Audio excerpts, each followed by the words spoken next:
जी guys, कैसे हैं आप सभी। मैं ठीक हूँ, आशा करती हूँ आप सब भी ठीक होंगे।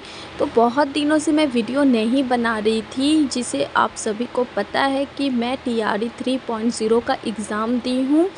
उसके बाद मैं मायके बहुत दिनों से नहीं जा पा रही थी, तो एग्ज़ाम के तुरंत बाद मैं मायके चली गई, 10-15 दिन रही। उसके बाद मैं वापस आ गई। तो आप सभी को पता है, अगर हम पढ़ाई पे ध्यान नहीं देते हैं ना, तो हमारा पूरा शेड्यूल बिगड़ जाता है। उसके बाद मैं कॉन्सन्ट्रेट ही नहीं कर पा रही थी कि मैं कैसे पढ़ाई करूँ, कैसे ध्यान दूँ।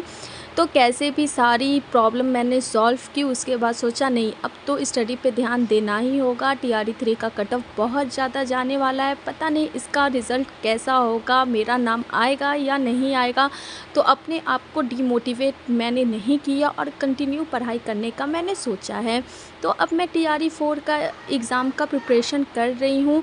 तो देख सकते हो मेरा बच्चा यहाँ पे सो गया है और मेरे सोने का टाइम रहता है 3 से 5, क्योंकि 3 से 5 मेरा बच्चा जो है ना वो सो जाता है। उसके सोने के बाद ही मैं पढ़ पाती हूँ, क्योंकि वो जगा रहता है तो मुझे एकदम ही पढ़ने नहीं देता है। कभी किताब घिसता है, कभी ये कभी वो कभी। आप सभी को पता है, अगर आप सभी मॉम हो तो मुझसे रिलेट कर ही पाओगे कि बेबी के रहते हुए अगर वो जगा हुआ है तो पढ़ाई इम्पॉसिबल हो जाता है। इसलिए मैं कोशिश करती हूँ कि मेरा बच्चा जब सोया रहे मैं उसी टाइम अपना स्टडी करूँ।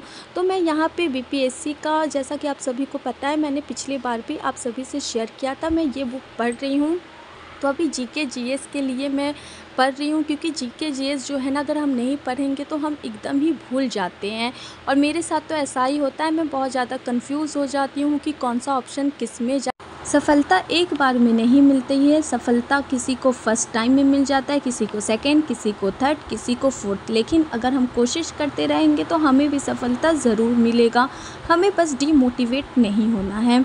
अक्सर हम दूसरे को देख के हम मन में यही सोचते हैं कि उसका हो गया, हमारा क्यों नहीं। लेकिन सोचने से कुछ नहीं होता। अभी ये वक्त है करके दिखाने का। 2024 में हमें भी एक जॉब हासिल करनी ही है, क्योंकि इसके बाद वैकेंसी का कुछ भी पता नहीं है।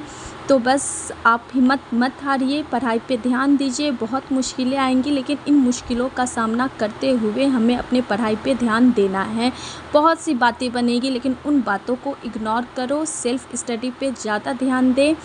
और मैं खुद बहुत ज़्यादा डिमोटिवेट हो जाती हूँ, लेकिन फिर मैं अपने आप को ही मोटिवेट करती हूँ कि डिमोटिवेट होने से कुछ नहीं होगा, हमें कुछ हासिल नहीं होगा। कुछ करना है तो हमें करके दिखाना है। जब हम अभी किसी की बातें सुन रहे हैं तो और सुन लेते हैं, और जब हम अपने सपने को हासिल कर लेंगे ना, तो जो हमें कुछ भी बोलते हैं ना, उन सब की मुँह अपने आप बंद हो जाएंगे। तो बस आप सभी अपने पढ़ाई पे ध्यान दीजिए और कोशिश कीजिए ज़्यादा रिवाइज़ करें। टाइम नहीं मिलता है, मुझे भी बिल्कुल भी नहीं मिलता है। तो मुझे आधा घंटा, 15 मिनट, 20 मिनट, जो टाइम मिलता है मैं उसी में सब कुछ समेट लेना चाहती हूँ, लेकिन नहीं हो पाता है। सब कुछ उस टाइम में नहीं होता है, क्योंकि पढ़ते टाइम हमें डिस्टर्बेंस बिल्कुल भी नहीं चाहिए, क्योंकि कुछ दिमाग में आ ही नहीं पाता। इसलिए आप सभी कोशिश करिए। आप सब अपने हिसाब से टाइम निकालिए, जैसे मैं निकालती हूँ। मेरा बच्चा सो जाता। हम हाउस वाइफ्स को स्टडी करने में बहुत ज़्यादा मुश्किलें होती है, क्योंकि हमें अपना घर परिवार बच्चे के साथ स्टडी पे ध्यान देना होता है, जो बहुत ही ज़्यादा मुश्किल होता है। लेकिन जब हम घर के काम कर सकते हैं तो अपने लिए भी टाइम निकाल के हम पढ़ सकते हैं। तो आप सभी अपने टाइम को निकालिए और अपने सपने को पूरा करने में कोशिश कीजिए। शायद हमारा जो सपना है वो पूरा हो जाए।